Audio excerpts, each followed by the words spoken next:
America के Texas की बात करते हैं, जहां पर एक छोटा प्लेन कार से टकरा गया, जिसमें कार को थोड़ा नुकसान पहुंचा है, लेकिन छोटे प्लेन को ज्यादा नुकसान हुआ है। पूरी खबर देखिए। अमेरिका के टेक्सास हवाई अड्डे पर उतरते वक्त एक छोटा विमान रनवे से फिसल गया, जिसके बाद वो पास की सड़क पर जा रही एक कार से टकरा गया।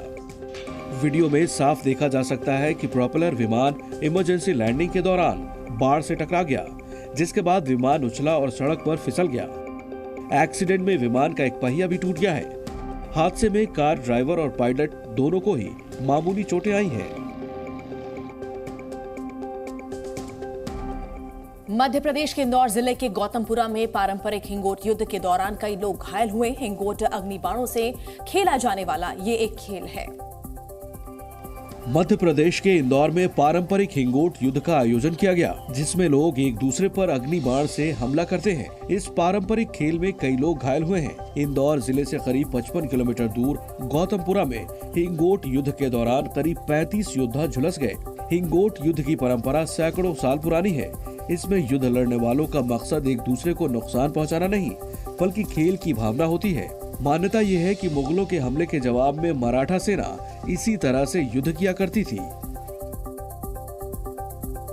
दिवाली के बाद छठ पूजा की तैयारियां जोरों पर हैं। ट्रेनों में अब बढ़ने लगी है बिहार जाने वाली यात्रियों की भीड़। मुंबई के लोकमान्य तिलक टर्मिनस पर किस तरह से यात्रियों की भारी भीड़ उमड़ी, रिपोर्ट देखिए। छठ महापर्व में शामिल होने के लिए देश के कई राज्यों से यात्रियों की भारी भीड़ निकल चुकी है। ऐसे ही मुंबई के लोकमान्य तिलक टर्मिनस पर भारी भीड़ जमा हो गई। सोमवार को रक्सौल जाने के लिए भारी भीड़ देखी गई, जो कि ट्रेन आने से पहले ही स्टेशन पर जमा होना शुरू हो गई थी। पश्चिमी रेलवे के अधिकारियों के मुताबिक त्योहारी सीजन को देखते हुए गुजरात के सूरत से भी विशेष ट्रेनें चलाने की व्यवस्था की गई है। सुरक्षा और भीड़ प्रबंधन के लिए भी इंतजाम किए गए हैं। दिल्ली सरकार में श्रम मंत्री राजकुमार आनंद ने सिंधु बॉर्डर पर दिल्ली में प्रवेश करने वाली गाड़ियों का निरीक्षण किया। वायु प्रदूषण को नियंत्रित करने के उपायों का भी जायजा लिया, रिपोर्ट देखिए। रात के अंधेरे में दिल्ली की सड़कों पर निकले ये केजरीवाल सरकार में श्रम मंत्री राजकुमार आनंद हैं, जिन्होंने दिल्ली में एंट्री ले रही गाड़ियों का निरीक्षण किया। साथ ही श्रम मंत्री ने वायु प्रदूषण को नियंत्रित करने के उपायों के बारे में भी जानकारी ली। राजकुमार आनंद ने गैर जरूरी सामान ले जाने वाले ट्रकों को दिल्ली सीमा पर ही रोक देने की भी बात कही। बॉर्डर पे पहुंचने से पहले जो रास्ता कट रहा होगा, वहाँ पर हम बड़े बड़े बोर्ड लगवाएंगे कि ग्रेप 4 की क्या गाइडलाइंस हैं, क्या क्या चीजें जा सकती हैं दिल्ली में, क्या क्या नहीं जा सकती। और चलिए बात कर लेते हैं अहमदाबाद की, जहां के कालपुर रेलवे स्टेशन के स्वीट स्ट्रीट के पास देर रात भीषण आग लग गई। आग पर दमकल की कई गाड़ियों ने काबू पाया है। अहमदाबाद में सोमवार की रात कालूपुर रेलवे स्टेशन की स्वीट स्ट्रीट के पास भीषण आग लग गई। दमकल की कई गाड़ियों ने पहुंचकर आग पर काबू पाया। घटना में किसी जानमाल के नुकसान की खबर नहीं है। दिवाली के मौके पर लोगों के झुलसने के मामलों में गुजरात में अहमदाबाद सबसे ऊपर रहा, जहां दिवाली पर 4027 आपातकालीन मामले दर्ज कराए गए, जबकि आम दिनों में यह संख्या औसतन आधी रहती है। बिहार में सीतामढ़ी के एक प्राइवेट स्कूल में आग लगने से भारी नुकसान की खबर है। शॉर्ट सर्किट से आग लगना बताया जा रहा है। सीतामढ़ी में शहर में मौजूद महसौल थाना क्षेत्र के एक प्राइवेट स्कूल में आग लगने से लाखों रुपए की संपत्ति जलकर नष्ट हो गई। बताया जा रहा है कि आग शॉर्ट सर्किट लगने की वजह से हुई है, जो कि देखते ही देखते पूरे स्कूल में फैल गई। आनन फानन में स्थानीय लोगों ने आग बुझाने की कोशिश की, लेकिन आग बेकाबू होती चली गई। दिवाली की रात करीब 9 बजे अचानक स्कूल परिसर से आग की लपटें उठने लगी। क्लासरूम में रखे कई बेंच डेस्क पलक झपकते ही जलकर राख हो गए। फायर ब्रिगेड की 2 गाड़ियों ने स्कूल में लगी आग पर काबू पाया। झारखंड के रामगढ़ में एक बार फिर हाथियों ने उत्पात मचाया है। हाथियों के झुंड से बिछड़े एक हाथी ने गांव में जमकर हंगामा मचाया है।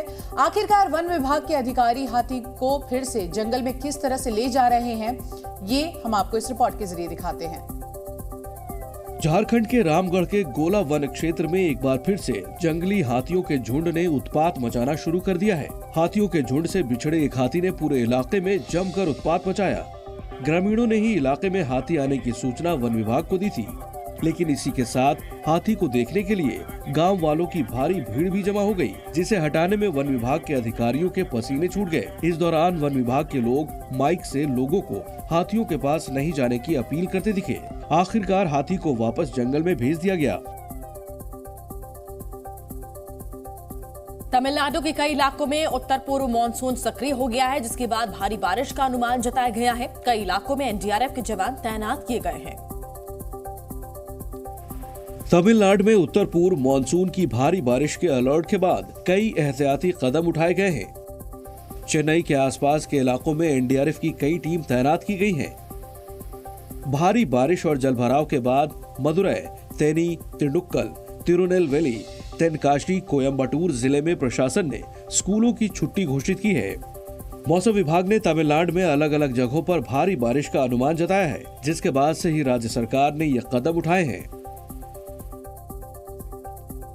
हिमाचल प्रदेश के धर्मशाला में paragliding accuracy pre world cup की शुरुआत हो गई है। पहले दिन पायलटों ने ट्रायल फ्लाइंग की है।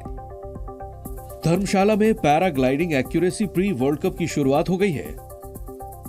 5 दिनों तक चलने वाले इस एक्यूरेसी प्री वर्ल्ड कप में अभी तक 90 प्रतिभागियों ने रजिस्ट्रेशन कराया है, जिसमें भारतीय सेना के जवान भी शामिल है। पहले दिन सिर्फ ट्रायल उड़ान हुई। आज से टास्क शुरू किए जाएंगे। आज ही फाइनल सूची भी जारी की जाएगी।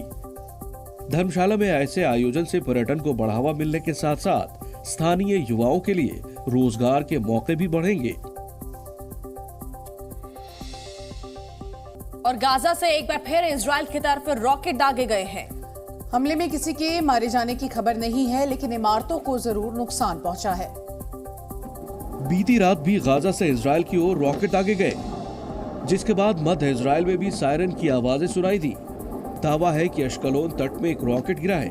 हालांकि किसी के हताहत होने की खबर नहीं है, लेकिन इमारतें और गाड़ियों को भारी नुकसान होने की खबर जरूर है। हमास नियंत्रित गाजा में स्वास्थ्य मंत्रालय के मुताबिक युद्ध शुरू होने के बाद से 11,000 से ज्यादा फिलिस्तीनी मारे गए हैं, जिनमें से 2/3 महिलाएं और नाबालिग हैं। जी न्यूज़।